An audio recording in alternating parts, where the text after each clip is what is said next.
This lesson will cover basic terminology regarding hair parameters. When you finish this video, you'll be able to know what drives the shape of hair, how it is represented on the viewport and on the final rendered frame. You will also learn how to spot sections in rough hair strands, what are parent strands and children. Also, how to give different shapes to children to groom hair on a character. Okay, so the first thing we're going to get to know as basics of doing hair is that you really need to define an area to work your hair scalp. In this graphic, I've created a pink section representing a hair scalp. This is just the geometry made up of the same vertices and the mesh that you previously have modeled for your character. So in this case, you're going to duplicate this area, which I have defined here with pink color, duplicate the head in this case, and then delete everything else and just leave alone this part. Now, since it's made of many different polygons, different faces, each face is going to be pointing with a normal direction of the vertices that it's representing. So in this case, this is the direction where the hair is going to be growing from. This is just natural representation on the graphical side to calculate what the direction of the light will be and what direction of each of the faces that are conforming this area is being created. So Blender has the capacity to create hair from three different aspects, from three different options. The first one is by defining the normal area, you can create or emit hair from normals this way. So the hair will be emitted right in the center of the face. The second way Blender creates a hair strand is from vertices, intersecting vertices like this one, You can also create it from here, create it from here, or here. If you say that Blender needs to create the principal hair strand here, or the parent hair guide right on the vertices, then the surrounded children will be next to them. For example, around this area. So you can see the difference. When you create it from the normal, they are surrounding this area. And last but not least, you can create hair strands from edges, and we're going to be looking at this method because this is the preferred one for me at least on how to do hair on Blender, but more on that later. So let's review. First thing you need to know, step number 1, check your quads. Whenever you're working hair, you need to define an area for the hair scalp to be emitting the hairs. The particle hair system will take the direction from normals or vertices or edges. So emit from quads, vertices or edges. Now let's explain the second thing that you need to know about the basics of hair. Whenever you're emitting hair, Blender will always follow the normals, now you know what they are, that the mesh has defined as the area you're going to be working in. But once you create your first emission from this hair system, the system is going to ask you how many sections would you like to have per hair. What are sections? Well, in this case, if you have a very short hair, you don't need that much sections. Sections define how many vertices are going to be placed to represent your hair either on the viewport. Now let's imagine for a second this blue square is representing our 3D viewport. That's now rendered, the final images. It's not any other workspace, it's just the 3D viewport. And you have different methods to represent the created hair on the viewport by lowering or making the values higher for the sections on the hair. But if you were to render that same hair, then you would have a section where you can represent the hair on render time, represented by this orange square. Let's say this is our final image. It's going to have a parameter to represent the hair as smoothly as you would like, or with less sections that you were viewing previously on the viewport. So you have sections for the viewport, sections for render. That's the best way I can put it. Okay, let's continue. Now, if you want really smooth hair, you obviously are going to be considering creating hair with more segments or sections. In this case, I have a hair strand which has 5 segments. So number 1, 2, 3, 4, and 5. And you can see this is smooth hair. So if you're meeting the main parent guide, hair guides, each one of those are going to be having 2, 3, 4, and 5 segments. 1, 2, 3, 4, and 5, and so on and so forth. So let's count. 1, 2, 3, 4, 5, 6, 7, 8, 9, 10 times 5, it's 50 vertices that are guiding hair. 15 vertices are nothing compared with other polygonal things that we do on the viewport on Blender, but this is really economic for the graphic card. It's not as heavy to compute all those vertices. So right now we're doing okay with that. So step number 2, know your strands. Know that sections define the look of the hair. The more sections you have on a hair, the better the hair will look. And there's another point I want to get across, which are children. Step number 3, populate with children. So whatever area you're using on your model, once you define the parent, you're going to need to surround it with children's strands. And children's strands are also going to be adding to your vertex count on the, remember, on the 3D viewport or on the render, on the final render image. Okay? This orangey thing, orangey square is representing the final images, and this blue one is going to be representing the viewport. So you have one single parent hair guideline. On the options for populating with children, you could write that you would like to work with 6 children's strands. Each one of them will have 7 sections. So probably it's easy for you to calculate that. Let's bring out the calculator because I don't want you to miss this point. If you have 6 children plus 1 main parent strand, you have 7 strands total, correct? Yes. 7 strands total times 7 sections each. 7 times 7 is going to be 49. So you have 49 vertices here. It's really low, and Blender can handle that without a problem. No problem with that. And the way I like to work here is by using 50 to 70 children's strands. So let's recalculate that. So I have 1 parent, 1 main parent, and 70. I'm not going to work with the lower number, I'm going to work with the higher number. 1 parent strand and 70 children's strands. How many strands are there then? I have 70 children plus 1 parent. Obviously, I'm going to get 71 strands times 7 sections that it's going to have each strand times 7. You're going to be working with 497 vertices at the time. So let's picture that. If you have your 3D viewport and then you're going to populate these strands, these parent strands, with 70 children each, 70, 70, 70, 70, 70, 70 here, then you're going to be working in a total of 497 vertices, which is not that much. And Blender can handle them without a problem. At this point, if you would like to make a render, you probably will end up with something like this. See that? You have different sections for different part of the hair and also different hair emissions from the same particle system. I'm going to get that with more details later, but let's say for example that I'm going to count how many sections are there. This is going to be the root. Section number 2, you can see it right there. That's a very sharp line, so you can imagine there's another vertices right there. And then there's another one somewhere around here, and then the final one over here. So this section has about 1, 2, and 3, 4 sections.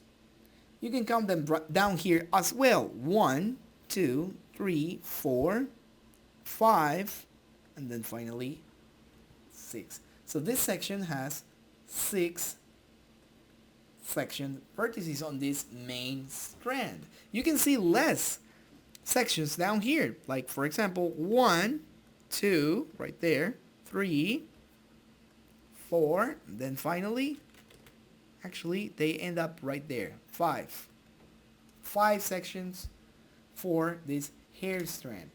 Now, what if you would like to have smooth hair, not really choppy hair like this? Well, right now you know that hairs are defined by the segments or the sections.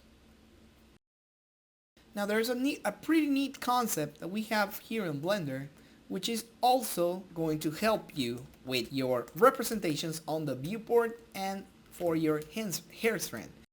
You have the linear way, which basically creates a line between two vertices, and thus creating this kind of representation. Actually, we need one right there as well. 1, 2, 3, 4. 4 segments. Draw this kind of line, which is basically what you saw right here. See? You see few strands. 1, 2, 3. 1, 2, 3, 4, and obviously wherever they end, it's going to be the 5. Number 5. So 5 segments will show you this in a linear way. But if you select the hair to be represented as a B-spline, you're going to get this kind of calculus which softens with an algorithm this same path or this same way. So in a sense, you can get smooth hairlines like this by using the B-spline method. But obviously that is going to cost you a lot more processing power through the core or through the graphics card. So the first method, linear, the second method, B-spline. And if you're doing a really short hair section, you don't need those many numbers, or you don't need to use B-spline actually, because B-spline is going to represent a long curve softened. But if you're going to go for short hair, linear is the best way to go.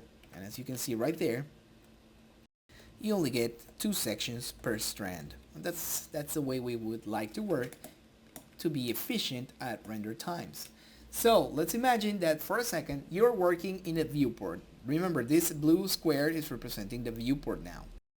And then on the viewport, before rendering, you would like to know how is it like that that the hair is going to be rendered with B-splines. So you select the choice and then you can see it on the viewport. But then you switch to the final render image, and then you're going to see linear again. Why is this? Because you have 2 different methods to represent the hair: through the viewport, method number 1, or through the final render image. Don't forget, the final render image is dictated by cycles, but the viewport is dictated by either of these methods.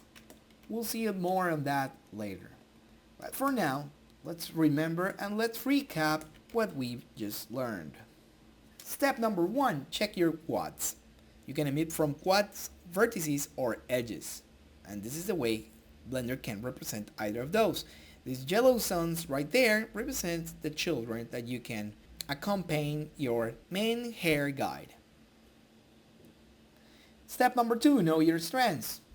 Define how many sections you would like per strand. Okay, the more sections you have on your strand, the smoother your hair is going to look. You can also define if you would like a B-spline method or a linear method. By default, Blender has linear as the hair representation method. And step number 3, populate with children. Once you have your main hair guidelines, you can populate with children around the main hair guide. And children are important for parents on hair emission parameters because they can twist around the parent, they can clump around the parent, they can grow along with different random sizes along the parent. So right now I want this concept to really get into you, because children are who define how the hair scalp is going to be populated. Parent guides are there and they are useful as in the way that they are directing all the children, but children are the ones that really are going to be populating the hair section that you defined. Alright, it's time for some exercises, so let's get into that. How many sections do you think this hair is going to be needing? Well, let's count them. 1, 2, 3, 4, 5. Now, how do I imagine this? I mean, how do I detect or create these points along the hair? Because I'm reading this as if it was a vector shaped line. I don't know if you have used a vector application.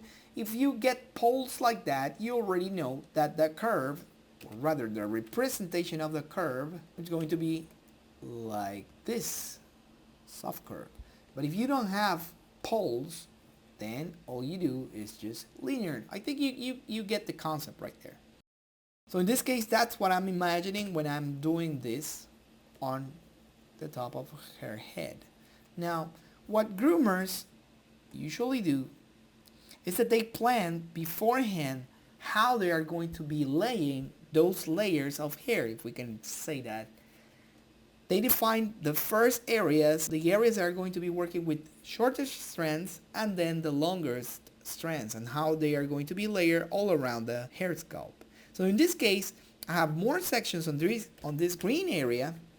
1, 2, 3, 4, 5, 6, 7, 8, 9 sections to represent this parent hair guide.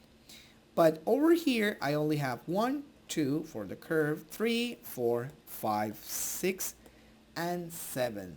7 sections that are going to be drawn to represent this area. Thus, you see this shaded in one way different than the other ones right here. For example, this section right here, I would like to represent it as a B-spline.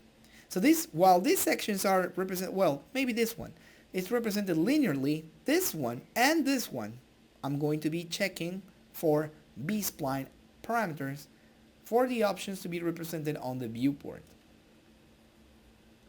Let's check this guy out. He has a beard.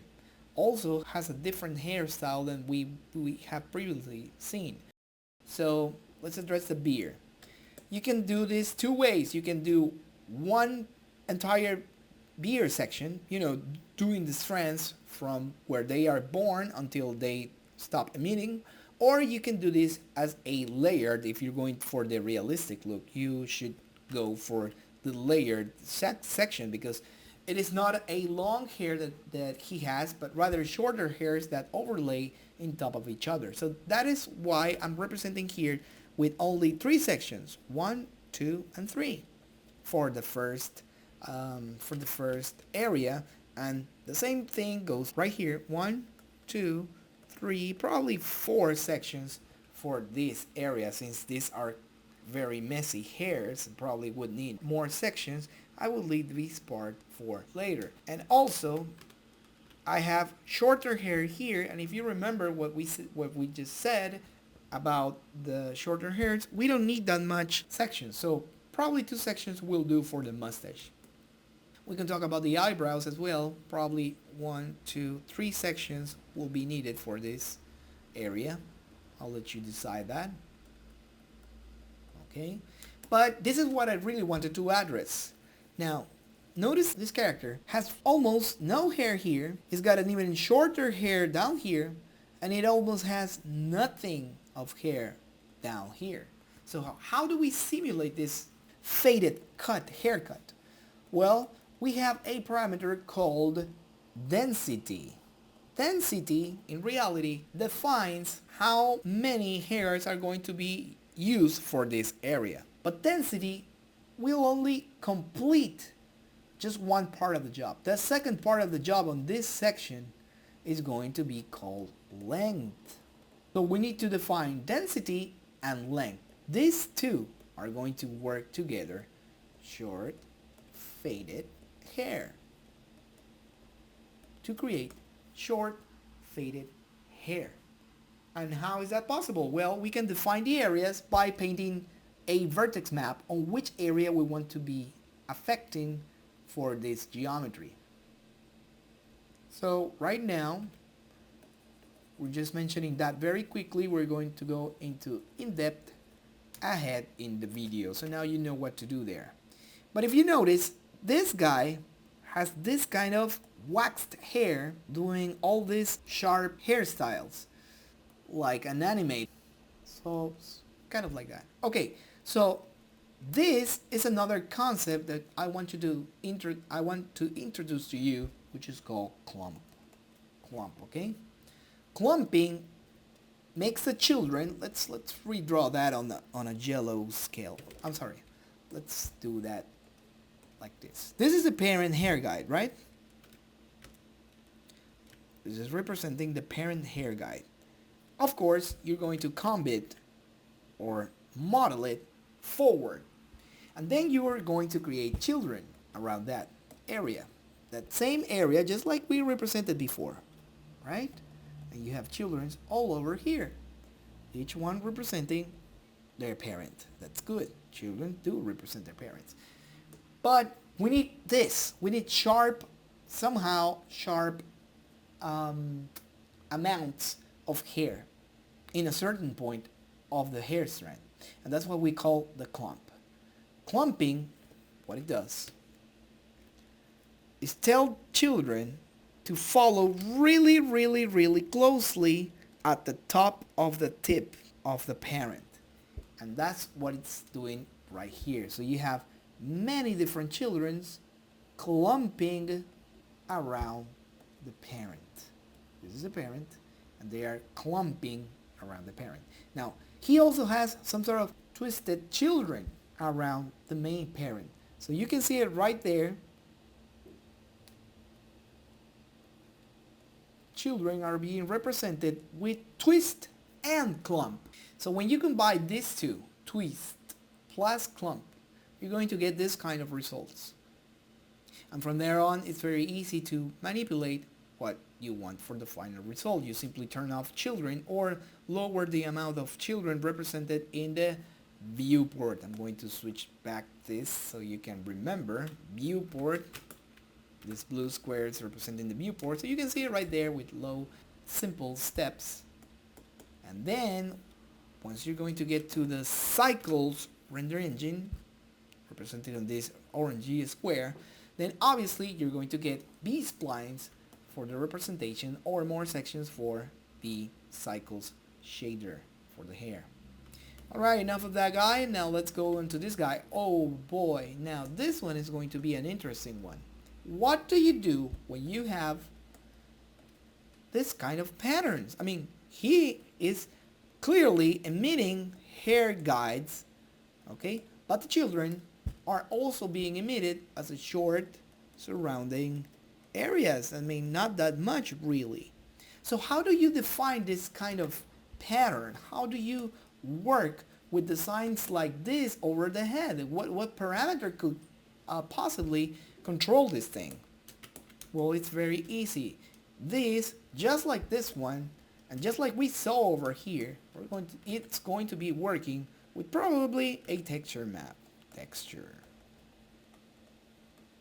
Texture map. If you don't need this much close-up, like this close-up, then you don't need to worry about whatever thing is going on here, because you can get away with a texture map at this distance. But if you're going to get really close, like this close, then it is obvious that you would like to generate real hair. And even so, you would probably have to work it out with a texture map. Now, previously we said that on this side, he was working with what? Density plus what? Come on, you can remember this. Density plus length. So density plus length give this, but what about these areas where nothing is emitted? Well, this is going to be driven by the texture map over to the density field. And we'll see that later. Now, these areas which do not emit anything are going to be represented by black colors on a texture. So let's imagine for a second we have this texture. Black colors represent do not emit. White colors are representing emit from here. So it's pretty neat, because in this way, if you have this kind of texture, then this is going to emit the hair particles for the parents from there, here, here, here, here, here, here, here, here, here, here, but not on the black sections, which is what is going on right there. So think of it as an invert image. Inverted image. Whatever you want the hair to be emitted, paint it white. Whatever you don't want the hair to be emitted, paint it black. So black is 0, 1 is white. And Mr. Schiller, what about gray areas? Well, you should know, if you know me, that I don't like to talk about the gray areas. But in this case, it's really necessary to do it. So if we're using on density this grayscale area, then what we're going to get here is a little bit of more hair growing like a gradient onto a more solid white part of this thing. See? So this is the result. This is what we could get if we use a gray area. We may have little hair right there, but this hair, white hair, is definitely growing and it's definitely defined. But if you go to the gray areas, or in the texture, that's what I meant, then you're going to get a little bit of density plus a little bit of length. So it's just like the middle course of action for that. Now let's see about this. This is a very interesting case because he has a main parent strand. Okay, let me continue so you can clearly see this. Main parent strand, and then he has children, but he's going to get somewhere distorted children up there. This is very, very interesting because to that kind of work, to that kind of representation, we call this splay tips. Or rather, splay tips, just like the word is saying. So here in tips, we also have parameters to control. Well, now let's use this color. To control the root, I'm going to draw a diamond here. To control a root, we have parameters to control the tip. Isn't that neat? You can do that on Blender as well. You can splay tips and then you can do things with the root. You can make a root be very thick, probably 0.5 thick on the root and then 0.01 on the tip. So what you're going to get is a very thick root with a very thin tip. You can see it right there. This is the root and this is the tip.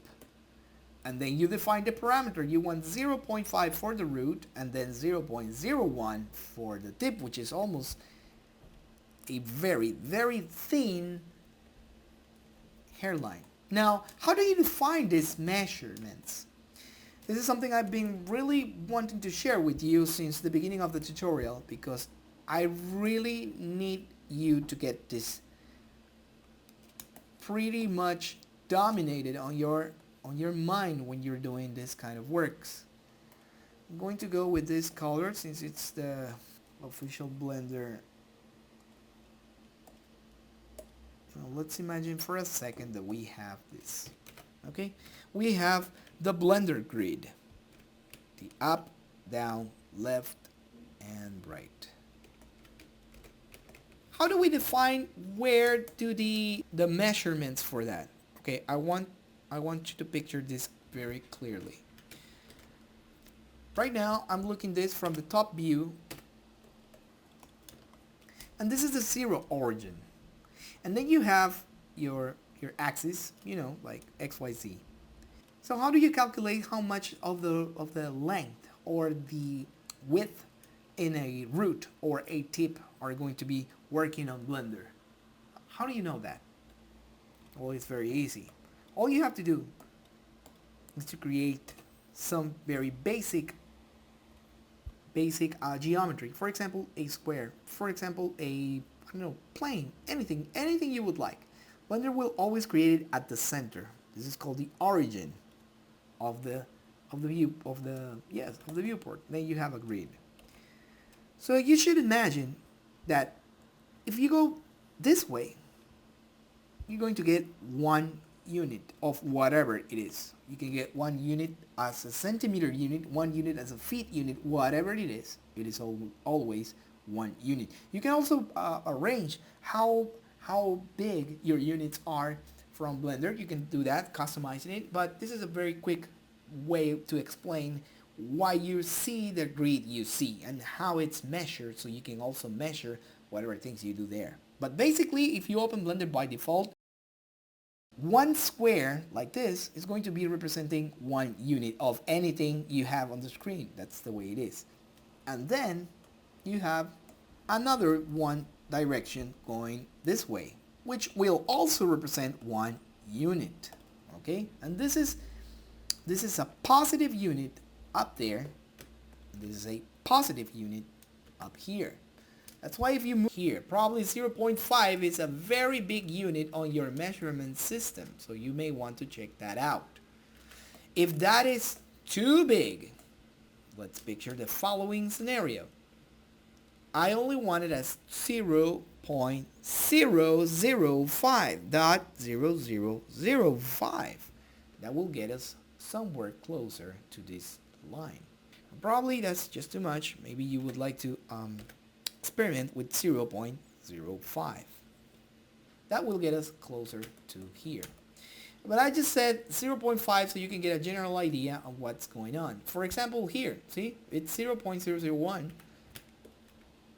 Maybe what is convenient for us is to make it 0.05 to 0.001. And then that way you can get a thinner line. So in this way, let's represent that. My root is going to be, I don't know what kind of length it has, but it's going to be this kind of base for the root. Okay, and a very thin line because I'm using a 0.001